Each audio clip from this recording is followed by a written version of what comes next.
விவாகரத்து பெற்ற இஸ்லாமிய பெண்கள் கணவரிடம் ஜீவனாம்சம் கோர முடியும், உச்சநீதிமன்றம் அதிரடி. விவாகரத்தான இஸ்லாமிய பெண்களும் கணவனிடம் ஜீவனாம்சம் பெறுவதற்கு முழு உரிமை உள்ளது என்று உச்சநீதிமன்றம் தீர்ப்பு வழங்கியுள்ளது.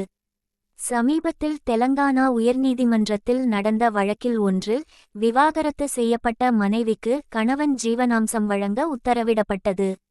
இந்த உத்தரவை எதிர்த்து உச்சநீதிமன்றத்தில் கணவர் மனு தாக்கல் செய்தார்.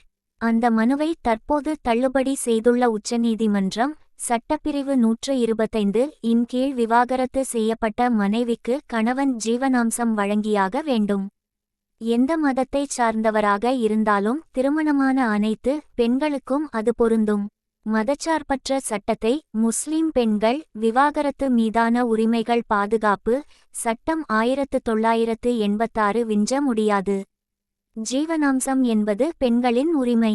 மனைவி உணர்வு ரீதியாகவும் பிற வகையிலும் தங்களை சார்ந்து இருப்பதை சில கணவர்கள் புரிந்துகொள்வதில்லை.